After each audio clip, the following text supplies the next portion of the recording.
to the Decentralized Consciousness podcast. And today I have here Govinda. Govinda is one of the founders of Wake Retreat Center in Costa Rica that recently hosted the Nostrica conference. Welcome, Govinda. Thank you. Pleasure to be here. Very, very nice to have you here. And I'm so curious to hear your story and your plans for the future. So let's start with your life story, where you're from and how did you end up where you are now? Yeah, I was born in Belgium, in Brussels, so French-speaking part of Belgium. And where do I go next? I mean, simple, happy childhood, stable family. I studied business in Brussels, and I had actually a very profound awakening during my studies, which was at the age of 19 years old, my second year of university. And it happened from first reading Mantak Shia's book about the male sexual energy, cultivating the male sexual energy, and then applying this wisdom on myself.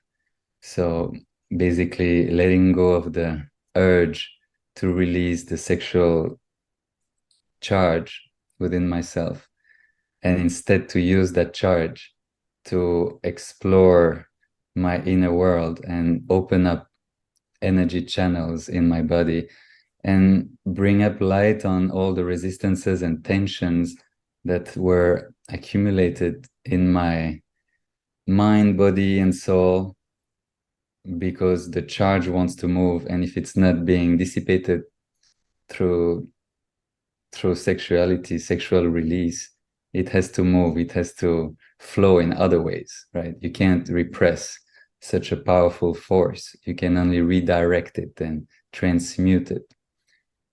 So that happened when I was 19, and I started to read spiritual books, which created a massive awakening. I read Osho, the Book of Secrets, which described tantric meditations to basically go beyond the mind, bypass the mind, go in the present moment and into the center of consciousness, the source of consciousness, and changing completely all my understanding and perspectives that I had about life and about myself.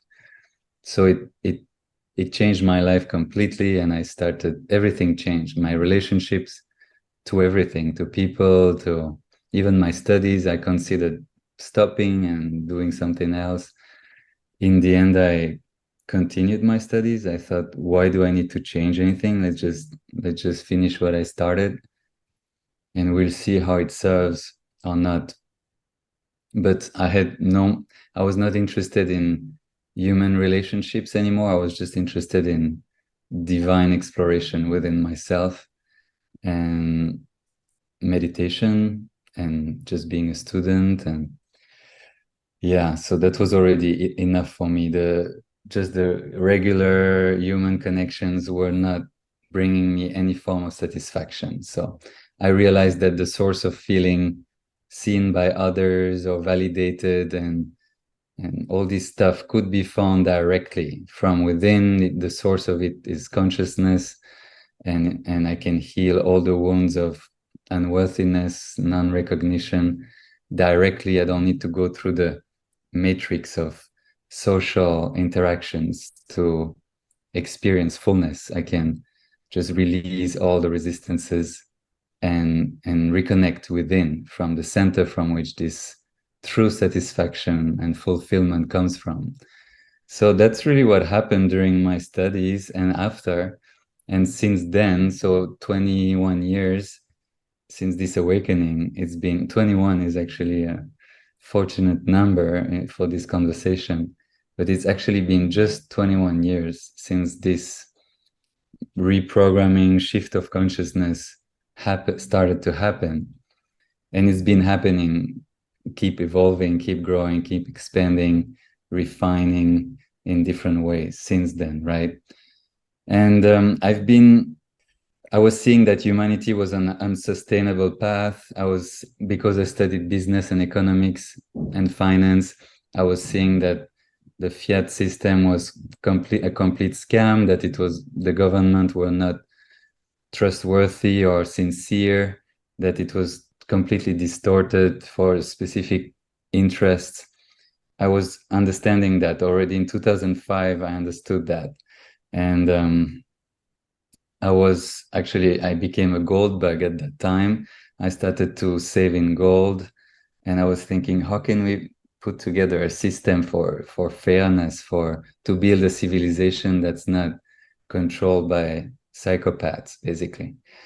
So that was one aspect. And then, yeah, I was also interested very much in sustainability in terms of like being on the land rather than in cities, more connected to nature. And I was interested in permaculture and communities because I was valuing being in closer connection to the people I live with, and really like creating a life together, and not just these superficial city relationships where we kind of hang out superficially, use each other, but it's not really truly building a life together. So I really felt like the way forward is sustainability and deeper human connections, communities. I thought that there was going to be some kind of collapse.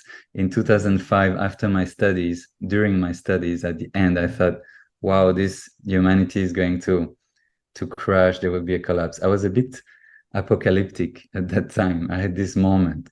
So I went to New Zealand, and I thought, okay, I'm gonna maybe find a nice community in New Zealand and do something there. And what I actually found was a spiritual teacher, interestingly, enlightened teacher, very advanced being, and powerful transmissions and meditations with him. And then I realized in this ashram, in this meditation center, that I didn't have to escape from society and Europe. I could just go back, and I had to actually become sustainable myself financially, to learn to make a living for myself and to own and be responsible as a human being. Even if it was within a non-sustainable system, I had to build sustainability personally, and to learn that and to grow and mature in that. So I went back, and I started to work as a consultant in IT for banks, actually.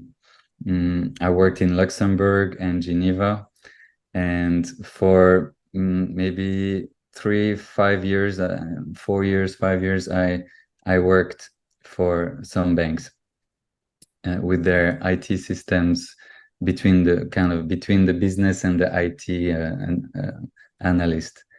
And yeah, I knew I didn't like it, and I was in deep contemplation of my inner state of being, and not really interested in what I was doing necessarily. But I was happy to use some of the skills I had and to apply them in day to day, to work, to make a living, to save some money. And yeah, after some years, I could not do that anymore. I had the soul calling was too strong, and I had to move forward and to actually choose again this calling for nature, for community, for a more spiritually focused or energetically focused lifestyle. And I had a calling to go to Peru. So that's what I did. Went to Peru with some people who wanted to also follow in that, found a land, and then I met someone that changed my trajectory, a woman who had a child. And then we started to be together, and it didn't work for them to be in Peru. And I basically dropped the project, which was not really moving. And I didn't have yet enough resources to push such a big project. Like building on a land from scratch is super capital intensive. I didn't have the resources or the support to really push it. So we started this relationship and I used my savings to support us. And then that's when she showed me this acupressure mat that she had designed in Europe. And I started to create a digital marketing strategy to sell that. And after a few failures, I really succeeded. And I built a successful business that started to sell these products for people who had back pain, mostly in France and Germany. And I became very sustainable financially. I was free to travel anywhere and explore and save up some capital. And actually, when I was with her, that's when I learned about Bitcoin, only in 2013. And that was more like towards the end of 2013. So the price was already, it was going from 200 to 400 by the time I could buy it. It was in this parabolic growth from 200 to 1000.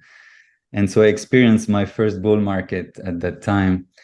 And I started to buy some Bitcoins and learn about it. So yeah, this business, I was quite focused on that because it was growing and doing really well. And then the relationship with this woman stopped and I continued to travel, still with this vision of settling somewhere and have my own space where I can have stability and where I can have people come and feel the vibration that I am carrying, and not that they are carrying too, but beyond some layers and some unconscious protections. So really creating a garden that holds a specific frequency so people can come and they do all kinds of processes and events and workshops and retreats. And the frequency that's being held here is really supporting them in that process. So that was the intention. And in 2015, I decided I wanted this to be Costa Rica. I was going to focus on Costa Rica because of the high sustainability. They have hydropower, because of no army, because of no tax on foreign income. So I would not be taxed on the dividends from my business at the personal level. And also because so many foreigners are here in Costa Rica, so many expats who want to explore different ways of living, right? However we call them. Some people like to call that hippies. They like to have land, have sovereignty on their land and have space and explore. And this has been happening for a while, since the 90s, or, a lot of Americans, was not so much, but it was more in comparison to the population of Costa Rica, more than other South American or Central American countries. And I noticed in 2015 that there were a lot of eco-village and permaculture projects in Costa Rica.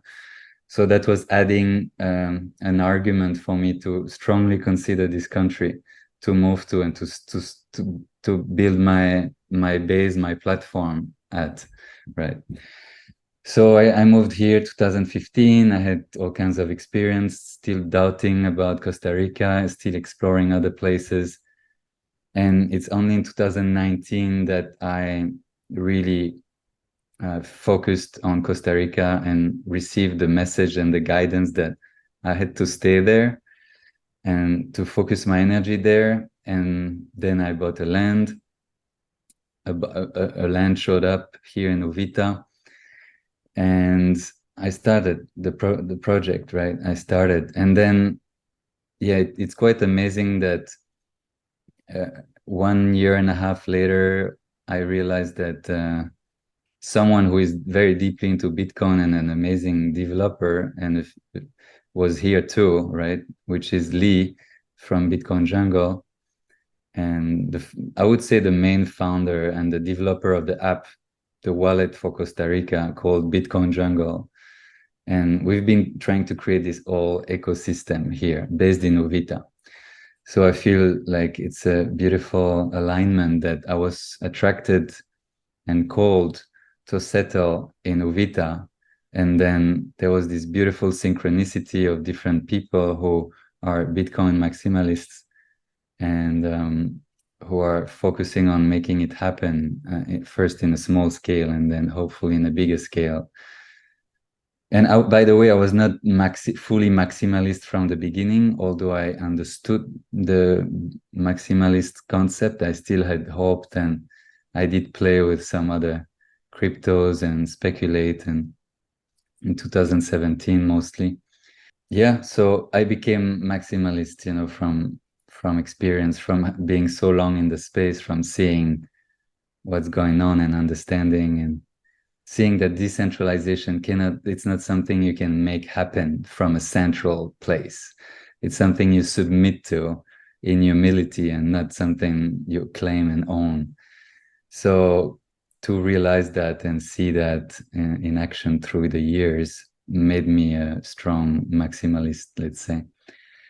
So that's the story. And then more internally, it's been an inner process because I've been talking about the external, the embodied, the manifested aspect of my story, but I've not so much talked about the inner spiritual side of it, let's say. A little bit, I touched to it, especially in the beginning, but I've been experiencing this whole flow from a very different state and perspective than most people experience life through.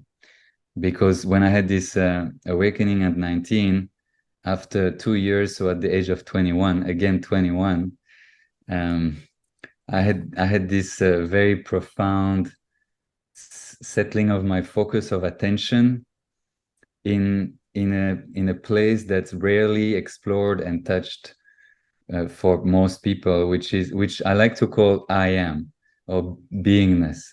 And it's really the primordial vibration of all life. It starts with being, or we can call it also Om, or it's connected to Om, the primordial vibration. And I was in a meditation retreat, a Vipassana meditation retreat. And I was also reading and receiving a lot of guidance from all kinds of spiritual masters. And the ones I was really resonating with were Hindu, for example, Sri Ramana Maharshi and Sri Nisargadatta Maharaj. And their teaching was really to focus on the I am. And the I am is not a thought, it's not a concept. There is of course, the ego, the I am this, I am that, I am not this, I am not that, my story, my hopes, my dreams. But it's something much deeper. It is the feeling, the vibration that is even more subtle and essential than love, pure love. It's being, right? There is a frequency, there is a sound to beingness. And I focused and settled my attention there, and I let that become my driver in life, my guide, let's say. My guide at every moment. Like anything that I was then doing in the world, I was giving secondary attention to that. I was giving primary attention to the vibration I am, and secondary attention to what I was doing, including having a job, relationships and travels and all kinds of things, running a business, taking care of a small child, all kinds of things. So that was at the core of my process, is this focus on the I am. And then there was another very profound shift again that happened in 2015 when I arrived in Costa Rica and I took this name Govinda. I was 33, a very profound shift. But I don't need to go into the details because I think most people have difficulties to relate with the very specific aspects of the shift. But basically, I was in a state and in a space that is much higher vibration and much less it felt more decentralized, because for 12 years I had been looking at the I am and the sense, the beingness in my heart, and then it kind of blew up, and then I was in a different consciousness, a different frequency, and I was functioning from a place where I don't even have a center of attention, but I'm still in this amazing state of freedom, bliss, and spontaneity, playfulness, celebration, and non-identification with what's arising, which is really the key. From my awakening at 19 to now, my whole life has been lived in a state of not taking things personally or seriously, knowing that it's just all appearances. It's not me, it's not affecting the me that is consciousness itself. It's all just appearances, it's all just a dream. It's a beautiful, powerful, profound, multidimensional dream, but it's basically like a dream. So there is no need to mix the sense of self with what's going on, with what you are perceiving, what we are perceiving. So yeah, that's the story, and I'm welcoming any inquiry or reflection, curiosity around details of it, what you want to explore further. Yes, very interesting. Very interesting story. And I can almost mirror myself in some of those aspects. It's very interesting. And what comes up for me is this with time and space.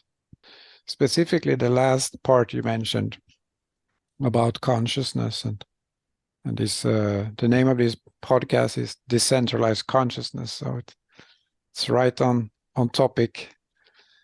And when we come into this higher consciousness that you described there, then life becomes similar to a dream, right? And that's because we realize the time and space as concept or constructs. Because what we're talking about here is, right, that we are getting access to higher and higher consciousness. And what you experienced will be just easier and easier for us to experience and actually stay in that and be awaking a reality at the same time, right? Sure. This is where we're going to. So it starts with meditation experience, and then we are a little bit more physical, but then it turns into embodied experience. Yes, yes. Yes, so when we say it's like a dream, it doesn't mean that it's very, like for me, dreams in the nighttime, they are much more shallow, and it's still very different. Like there is there is the dream in my waking state, and there is the dream in my sleeping state. They are still very different. I don't mean that they are the same. I mean that there is an awareness that what's happening is just appearing to me, but that's not where I am. It's not where my essence resides. My essence doesn't reside within this realm. So when you are sleeping, sometimes you realize, oh, actually, I'm in a dream right now. And it's the same thing. It's not where I reside truly. It's just something that's appearing to me. So that's really what I mean. But still, the experience is super different. It's so much more rich in the waking state. There is so much more frequencies and more richness to it. So, and also when we say dream, it doesn't mean bypassing, because in a lot of spiritual circles and hippie cultures, there is a lot about, okay, it's all a dream, so this is how we can live, and we are consciousness, but people are not necessarily addressing their inner wounds and blocks that are actually making them feel like it's not a dream. It's actually making them feel like everything is not okay, and some things need to be taken seriously, and they are still attached, they are still afraid. So we are not using concepts and spiritual concepts to bypass fears and to bypass attachments that are there. It actually implies bringing full light and full presence and full consciousness on these fears and blocks that, as you say, it involves embodiment. Is not just floating above the body and into blissful realms, but it's like as consciousness going into a very truthful and humble exploration of all our sensations and emotions, everything that's been repressed, and all the programmings that are stored in our DNA from ancestral lineage, from society's influences. And all of that stuff have to be cleaned. It doesn't matter if you have access to higher consciousness. Your responsibility is to come in your body and clean the mess up, because we are really messy beings full of complexes and wounds, traumas stored there in many different levels or frequencies of our bodies. So the physical, the emotional, the mental, the energetical, the it's all full of blocks and toxins and marks and of wounds from very toxic way of living. Not toxic, let's say different way of living that is based on separation, on struggle, on fighting, on survival, on like different strategies, different idea of different way of relating to life. And to reprogram that, you have to completely change the outlook about what life is and what's the way to have a deeper, richer experience as life or with life. And this richer experience comes from a form of surrender, right? It's a deep surrender of the mind, of the heart, of everything that was fighting before, fighting to prove oneself, to survive, to thrive, to win the competitions, to become a good man, a good woman, to prove to others that we achieved, we made it, we could do it, and to feel worthy of reconnecting to the feelings of worthiness and love and appreciation and recognition, and shifting towards, actually, I don't need any of that. The full access to full recognition, love, worthiness is here and now already. And I just have to release all these time space, as you talked about time space, all these time space programmings that make me seek the highest fulfillment in time space rather than finding it in the here now, in the 0 point, in the place where outside of space-time, which consciousness has access to because it comes from there. So yeah, turning the attention to that and finding the fulfillment and the source of all satisfactions that we can imagine in that, rather than seeking it in space-time. Because if you seek these things in space-time, it's gonna create endless loops, and it's never gonna give it to you. It's gonna give some taste of it, but in the process of having it, you will get attached to it and lose it in other ways somewhere else. And you never really reach a point of stability in space-time where everything is found. It's always gonna be a struggle for the next and the more integration and more this and more that. And releasing that seeking, releasing that relationship with space-time and the threat of survival. So feeling like I don't need to survive. I'm surviving because life wants me to be here right now. And in surrendering to it, in allowing it through me, it's freeing. It's freeing from these tensions and these resistances that were connected to the drive for survival. There is no need to be afraid of death, basically. That's a main point. As long as you are afraid to look at death, the nothing, the emptiness within, that we all have within. We don't need to wait for death to explore death. And as long as we are afraid of going into the nothing and the no identity and the no ideas of anything and the no sensations, then this fear controls us, and this fear keeps us looking away from the depth, because death is at the depth. It's an essential aspect of life. There is birth and death every moment, and it's a fundamental force of existence. So freeing the consciousness from the fear of death and the belief that we have to struggle and to seek within space-time our fulfillment, that's the main shift that's happening. That's a major shift from like a third density or third dimensional consciousness, space and time, to something that includes much higher frequencies that are completely transcendental to space-time, and see space-time just as a medium of experience and not as something where you reside. We don't reside in space-time, we play with space-time, right?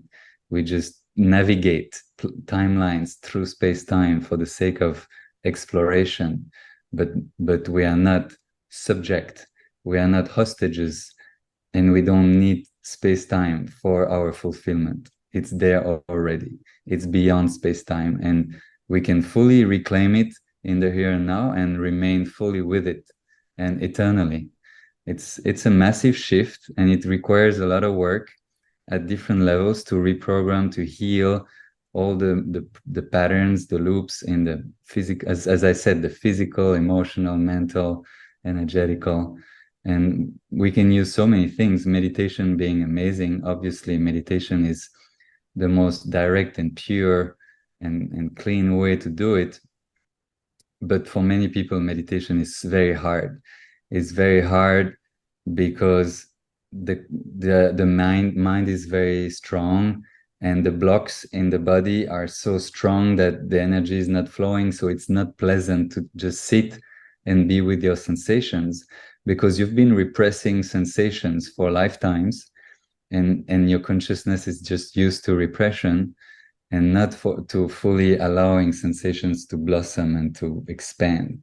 So most people need very different modalities, especially in the early stages of the awakening process, that involve movement, free form movement. Like ecstatic dance is a movement that's been growing globally, that is a form of dancing without substances, without talking.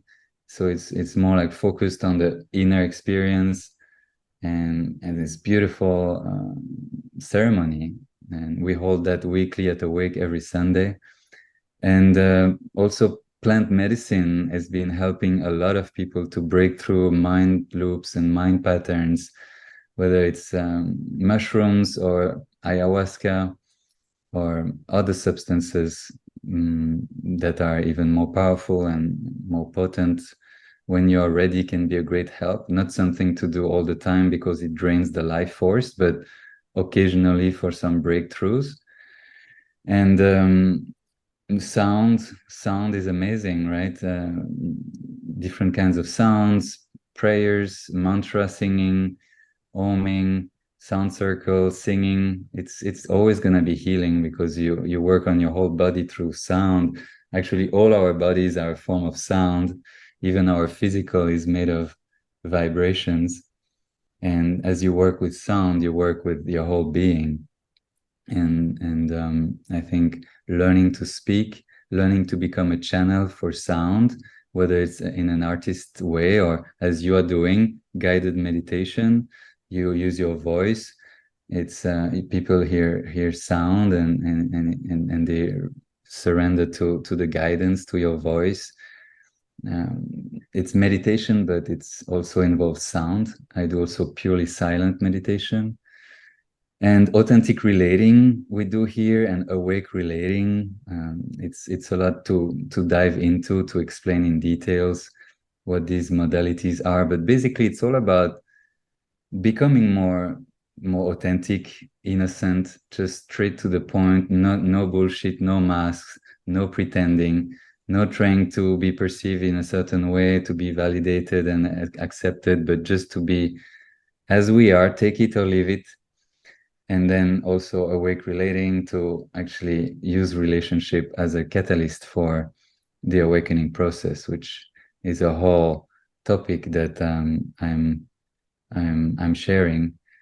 And then there are many other things that we play with and that we explore. And yeah, like physical exercise of different kinds, working out, detoxing the body through fasting or through different kinds of change or adaptations to the diet, that to assist and support the shift of different bodies to other frequencies as we heal different loops and blocks that resonate in a specific sound or frequency, and we drop that and it clears.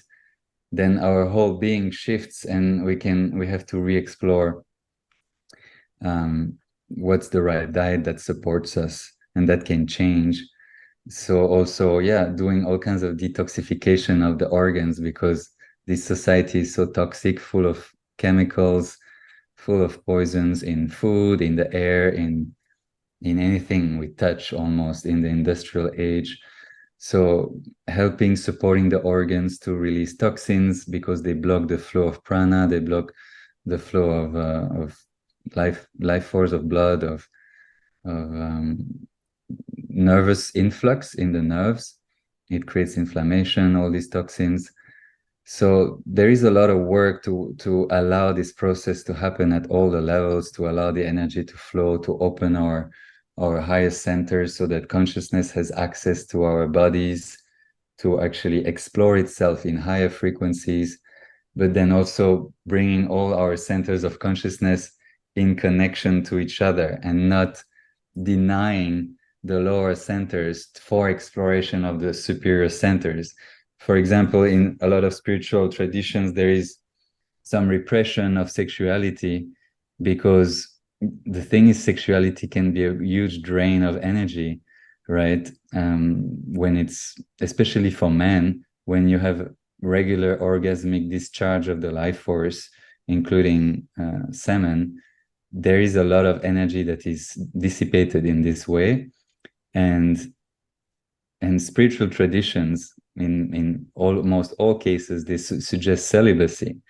But for many people are not ready to just go straight into celibacy. They need to still engage in some ways with life, to reconcile this energy with other aspects of themselves, and to learn the other polarities through the play with the other polarities in a way that doesn't dissipate the energy, that fully harness the energy, and that then expands and explore the higher centers. So instead of having to repress the lower centers, you actually include them. And that's something I really value here in my work at Awake, is not saying, oh, this center is superior, then this center, sex is lower than meditation because this and that. It's more like, how can I have all my dimensions of my being in a frequency where they are together, they communicate with each other, they reinforce each other, they become one field of frequencies, instead of different fields that are resonating at very different frequencies. They become one song, one music. And to make that happen is a deep work, right?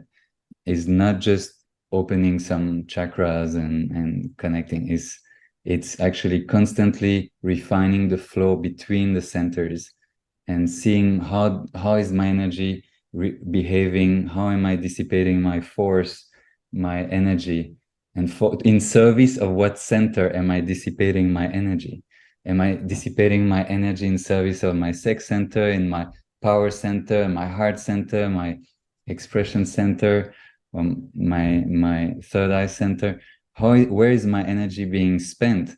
And then making it harmonious, making it intentional. And I think there are beautiful metaphors between this awakening process and ownership of the circulation of our energy, and the Bitcoin phenomenon, the innovation that is Bitcoin, and how it also connects to energy and ownership of energy and the importance of energy, and then the understanding and the feeling, the direct connection that money is coming from or connected, strongly, intimately connected to energy, because money is the blood of society. And I would say prana is the blood of our soul in some way, of our embodiment, even before the blood, physical blood. So to realize that money is the blood, and therefore it's energy, and to make it connected to that, and to ground it in reality, to have it grounded, not to have it abstract as an idea. Oh yeah, it's just proof of stake, it's enough. This is how it's going to be decentralized, just as an idea. No, it has to be like you prove it's grounded in reality, the reality of energy, and you cannot fake that, you cannot pretend that. It's something you have to work with, and it connects you to the earth, it connects you to the reality of this life, and it avoids bypassing embodiment. So I love that Bitcoin is this thing that involves so many different aspects, from the mining. And when I say mining, I mean gathering physical materials to build a mining machine, and then the creating a space for the mining machines, plugging them to a power source, finding the right power source, and then that's just to find the blocks. And then there is all the code, and then there is, on top of all the code, all the users and all the applications and the wallets and the human ecosystem and the human beliefs about Bitcoin, and then on top of that, this amazing principle of having a universal global ledger that transcends any and all institutions that human ever had on planet Earth. So I just thought about that when talking about energy and connecting the centers, the chakras, or however we want to call them, within ourselves. It's like we don't have to deny one center to expand in another. We are creating a symphony of all our senses singing together. And for me, Bitcoin is such a beautiful symphony of so many different aspects, and including its creation that was so pure, right? By the creator stepping out and not taking any personal benefit from it. We don't know if it's intentional or accidental, but it doesn't matter, because it is what it is, and it's pure. So all these aspects, the way it was created, and then there is the purity of the heart, and that the nobility. So that adds to it. There is, for me, all the centers are represented in some ways in the Bitcoin ecosystem, and it's why I believe in it, why I resonate with it, why I want to build the new civilization on it. And I think we have to start. We should not wait for the old civilization to collapse completely before we start building the new. And really, this place that I have here is just a node within the greater context of planet Earth waking up and starting to build the new civilization that's gonna be built on principles that are true, that's really connected to reality and the source of life itself, which cannot be cheated with. You cannot cheat with the source of life. You cannot. And to build, and its authenticity, basically, right? For me, the existing system has been built on layers upon layers of pretense and fakeness and manipulation and exploitation, and it's everything except being authentic and compassionate and vulnerable and surrendering. None of that. So the new civilization, it's something so different, right? It's I'm just already in it. I'm fully in the new civilization, but I find a lot of um, playfulness and in observing the old kind of dissolving, really dissolving, and curiosity in how it's going to play out. It's very, very, very interesting for me to observe such an outcome, such an impossible situation resolving itself. I think the next few years or decades will be very, very entertaining. Yes, it's these, if we see reality, as you say, that we allow the physical reality to flow, then we have our own personal manifestation.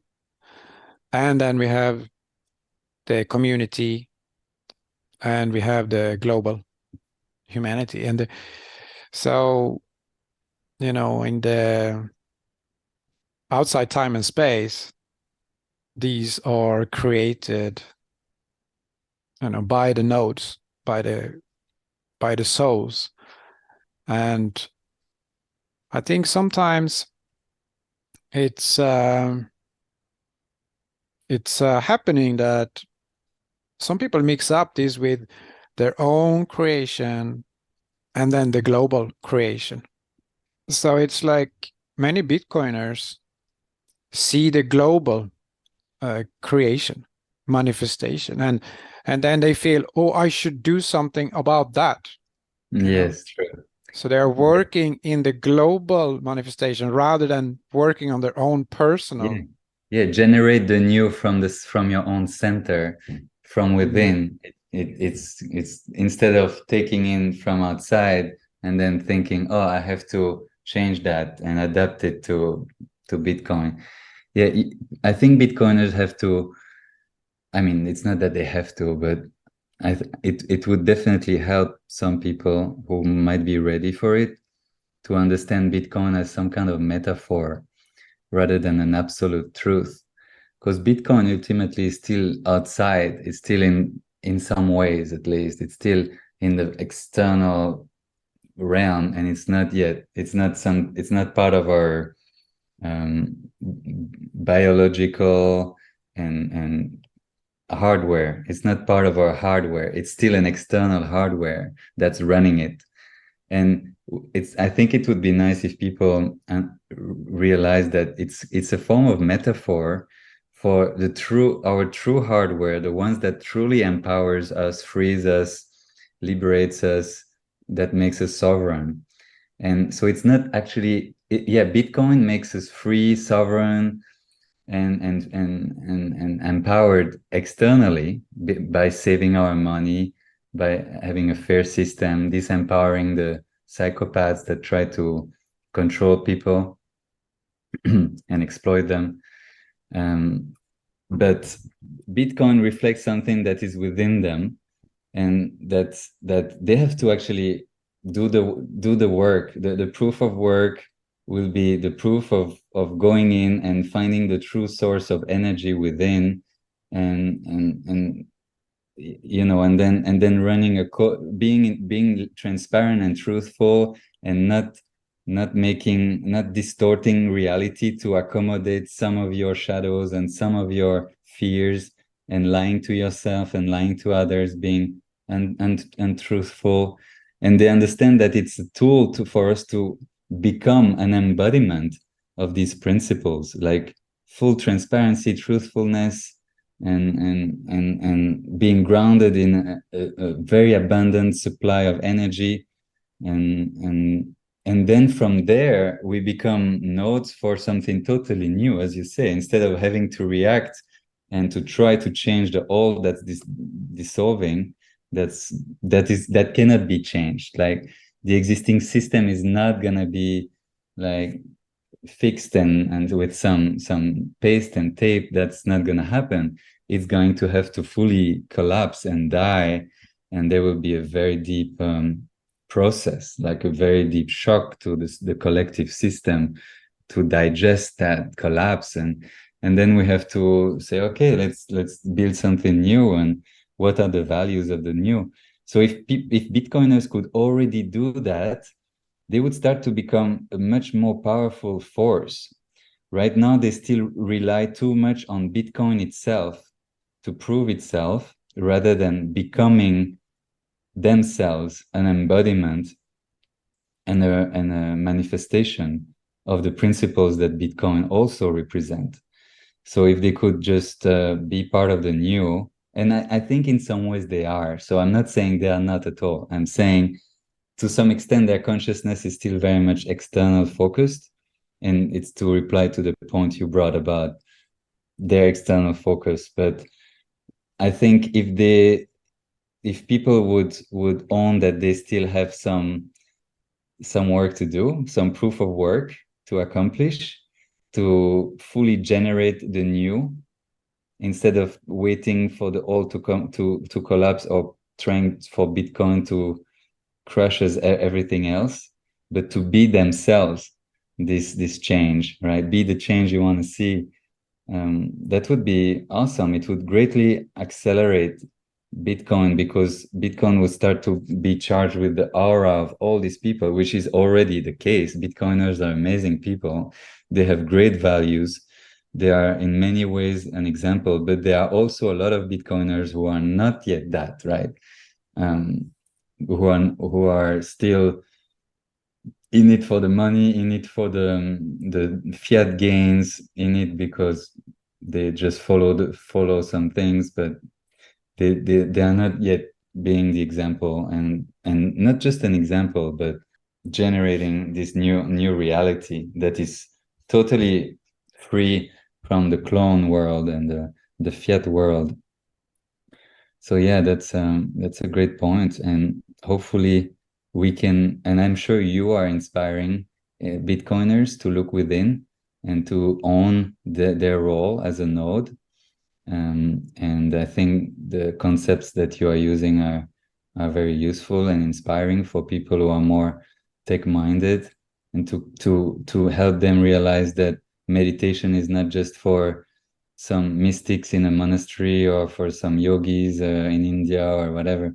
It's actually also for tech people and for finance people and for anyone to look within and to plug in to the true source of energy and life force, and to become channels for that energy, and to operate from a different place completely, where we are surrendered and merged with a field greater than us, a fully decentralized field. Right now, that's what's happening at Bitcoin. We are gradually, the financial system is going to merge with the Bitcoin field, and it has no choice. It's that, or there is no more exchanges, and the financial system will collapse. And it's the same with the ego consciousness. Either it will have to merge with the unitary field by surrendering to it, humility, and letting go of ego and resistances and tensions, or it's gonna become crazy and be flushed out. It's gonna be flushed out because the frequencies here will not make it bearable to have a life in tensions and separation, in ego consciousness. I don't think that in the future civilization, there will be much ego consciousness. It will be much more based on unity consciousness and us existing as a collective, and much more humility and service to others. We are getting fulfilled by fulfilling the purpose of our soul. We are not getting fulfilled by luring people in our products and services, or even exploiting them, or stealing from them, or dominating them. That's gone. We are just being fulfilled by sharing our highest, and that's when the highest value is being actually generated. It's when we become pure channels for life force, free from fear of lacking, of unworthiness, of dying, of being controlled, of this or that, but we are just purely channels, and it's just our soul programs just manifest all our gifts, and everyone around benefits from that. And it's mind-blowing, the abundance that we then create, because everyone is encouraged to reach their highest potential, from the scientist to the musician to the anything, the builder, the architect, anything, everyone, the caregiver, everyone is just so fulfilled and become so good at what they are doing, because they are fully becoming one with their soul and with life and with the heart of things, and they truly enjoy it. And that's true abundance, right? It's not money. Money is just a representation for the abundance that we can create based on our state of being. So it's true, Bitcoiners understand better money, but do they understand how to be a better channel of value, and value not just for the mind and for the body, value for the soul, your own soul and the soul of all other people around you? That's an exploration everyone is on, and it's a beautiful one. And I think Bitcoiners are already quite on this exploration, and Bitcoin has helped many of them to ask themselves some very important questions, and brought them the humility to answer to that in a truthful way, which makes them Bitcoiner. I believe that to be a true Bitcoin pleb person, you need to be humble, to be humbled and to realize, okay, yeah, there is some principles that go beyond my understanding, or my old ideas are maybe not what serves me, or what the mainstream believes is maybe not.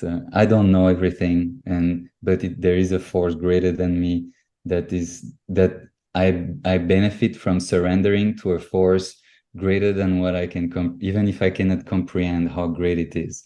And this, if you do that with Bitcoin, then you can do that too with Great Spirit and with the source of life, and or God, or the self, however you call it. So it's really bringing people in the right direction, in my opinion. Yeah. One more thing I would like to discuss before we finish here is the seasons of consciousness. And I think many of us struggle with this sometimes. And what I mean with these seasons, and I would like to hear your experience with it, it's because we need to go through the fall, the autumn, and then the winter. Like all habits, all actions that we did in one level of consciousness, we need to let them die, right? And it's easy to, yeah, I want to go to the next level of consciousness. Like, where are the actions? You want to go from action to actions, like vision to vision to vision. But from my experience, it's this for fall and winter when it's like you feel that the world is just going to collapse. Your world is going to collapse because it's all your patterns that die.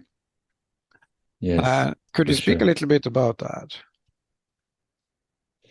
Yes, there is definitely a cycles to in this process, where you go through peaks and valleys, very deep valleys. Actually, we call it, the mystics call it, the dark night of the soul, and it's usually not just one dark night of the soul. It just keeps coming at deeper levels and in different ways.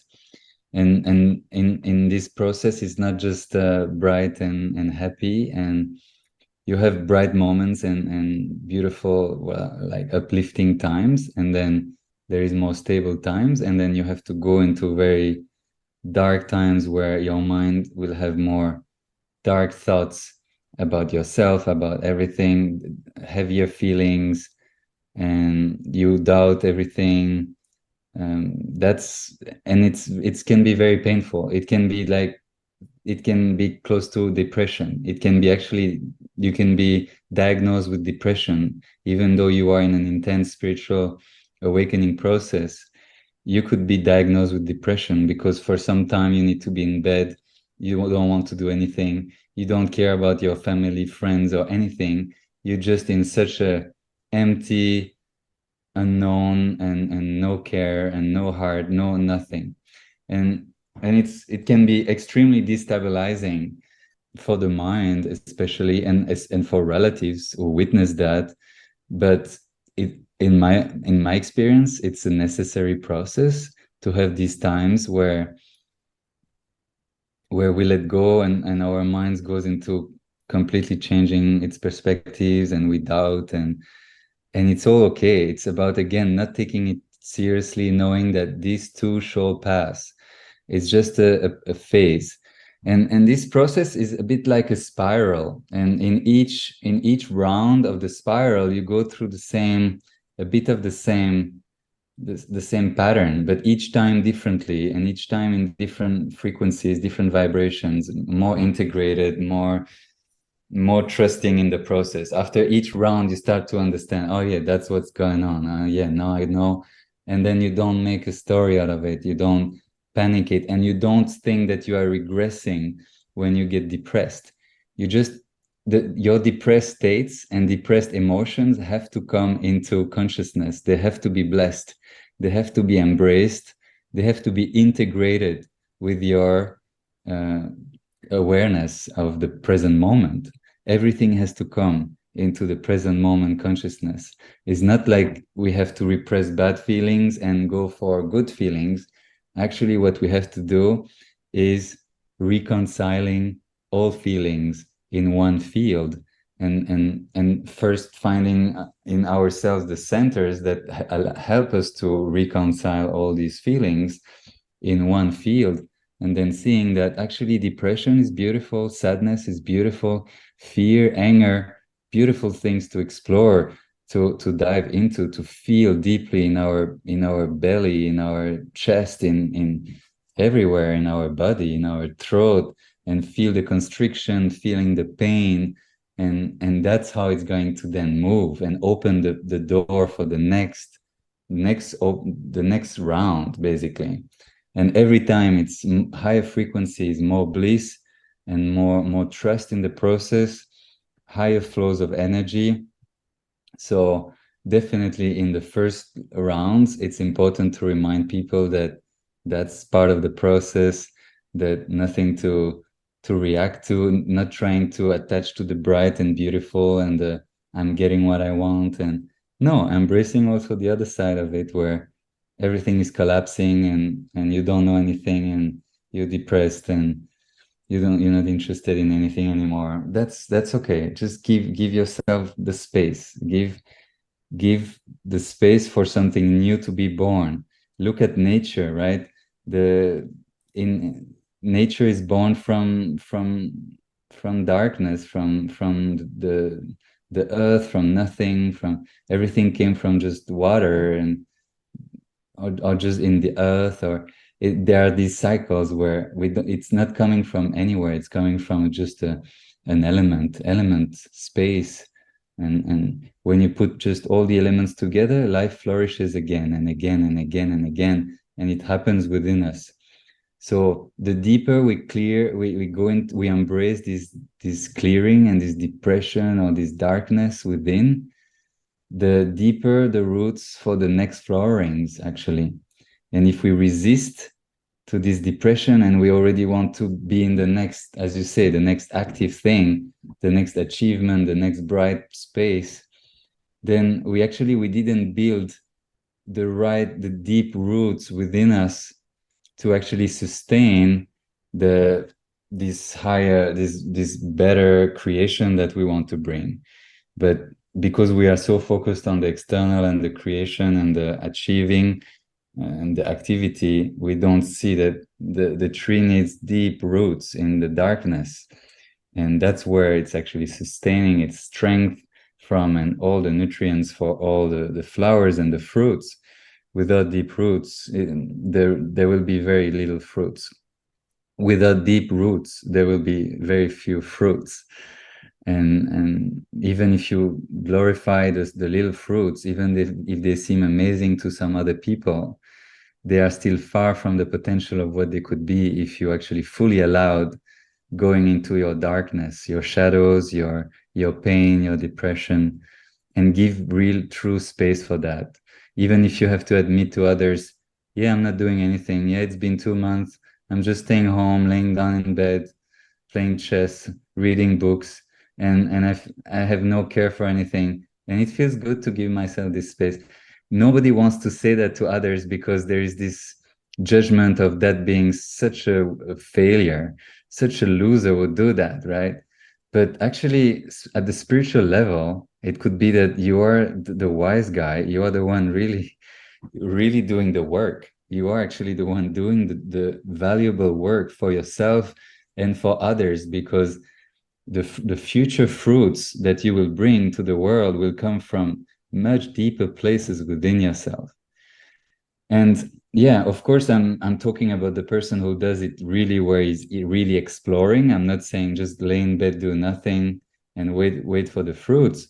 You have to do the work. You have to feel. You have to go deep within, to accept, to change the way you look inside, and to change the way you look at pain and discomfort and sadness and depression and anger, and just realize that this is energy that you can tap into. You can push your roots into that and suck it and have pleasure from it, instead of being afraid of it and pushing it away and living at the surface. Yeah, very well explained. Yeah, good. How I experienced this conversation, it's been very interesting. It's been multidimensional, I would say, because I've been hearing some questions in my mind, and then a few seconds afterwards, you're already answering them. And so it feels like we've been tapped into similar information channels, and it's been great experiencing the frequency that you are sending out, and to hear the stories. Yeah, it's been a pleasure to be held by your space and your presence and your receptivity. And I would say, when you say the frequencies that I'm emitting, I would say that are flowing through, even, it's even a more of a humble approach of, okay, these bodies, this person, this character, this personality, this Govinda is kind of just like a channel for life to flow through, to express through. As the life force flows, it just translates into words and sounds. But who is it really? It's life, right? It's just channeled through, in a way, channeled through us. It's like we are an antenna, and we modulate frequencies, and then the frequencies pass through us and get modulated and get shared and participate to the greater field, the unitary field, where indeed we are very connected together. And yeah, it's beautiful to hear that our minds were having similar, the attention was going in similar questions and addressing them. Uh, Yeah, I was quite surprised because it happened several times. mhm. Because when I listen to you, I don't hold on to any questions, because if I hold on to them, then I can't hear what you're saying after that. So I just allow everything to flow, right? And then Mm. so then I just hear a question, and then it goes on, and then you're answering that, aha, and then you hear another Yeah. question, and so it was very nice experience. I noticed you've been very receptive and letting me a lot of space. In some interviewer, they are more into kind of cutting with the question that comes up for them based on what I'm saying. But you've been always just letting me finish, and I've spoke quite long periods of time every time, and it's a bit unusual. So I think you have a deeper form of like receptivity and patience, to not jump into the question, but letting it unfold, and then, yeah, maybe I'll come back to that, but let's see what happens.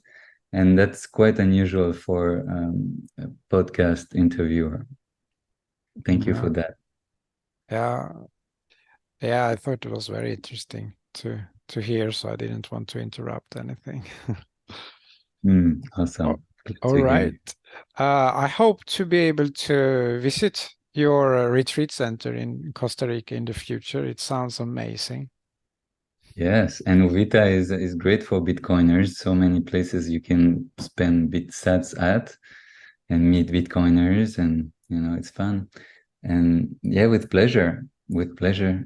You could share some meditations and guide some meditations here, and it's a beautiful community around here.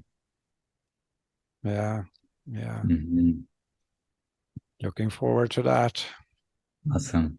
Okay, I will include some links to your Twitter, Nostr, and to your website, Wake. I'm actually my Nostr. I have to check that I still have access to the private key first, Uh-huh. I because think I I did it. found you there. No, I have a Uh, public key, but I don't know if I have the private key. So it means if I ah, don't have the private key, I would have to change it to another account later. But anyway, Twitter, I barely use it. It's more of a Bitcoin bit. It's to feel connected to the Bitcoin maximalist there. And I don't really have a channel yet where I share my stuff. I just have the Awake website, and I'm gonna start sharing. But we didn't talk about that in the podcast so far, but I didn't mention that although I was going through all these amazing activations and shifts of consciousness, I was never really focused on sharing with others because it was still happening within me with such intensity, and it felt like I have to hold space for myself and go deeper, further. And I feel like I think it's only maybe gonna come now because of Awake and because I have a space to really hold others, that I'm gonna start to be more expressive. And also I'm naturally becoming more expressive. Like my abilities to channel words gradually improve, and then it's gonna happen just spontaneously as people ask me to talk here and there, and then suddenly I will put together some stuff or a YouTube channel, whatever it is. But right now it's like there is nothing. I've not been focused on sharing. In the past I did write some stuff, but I never focused into trying to make anything out of it. And I don't, I like the aliveness of the moment. And I've never tried to push myself or or teachings or anything because I was focused on other things. So yeah, that's why there is no website, there is no Twitter where I talk about spirituality or anything like that. Um, there is no platform right now where I'm sharing of myself. Awake website is a website for the space, which is a space in service of all kinds of things, not just of me sharing. And I'm responsible of the space and holding the frequency of the space, but it's not yet a platform for me to share. So if people want to hear more or connect with me, sure, they can follow on Twitter, and I will maybe start to share there or redirect people when there are places where I share. But I don't have no idea what form or shape my channels of expression will take. So I just wanted to clarify that for your information and it's your audience if they're interested. it is interesting to be projecting our ideas onto something. You know, like Twitter is one environment, and then every platform is, you know, so like you talked about, like money. You know, it's a frequency, it's an energy, and every platform is an energy. And to express yourself in one environment is very different from another. Yes, I see that completely. Yeah, for sure. Each platform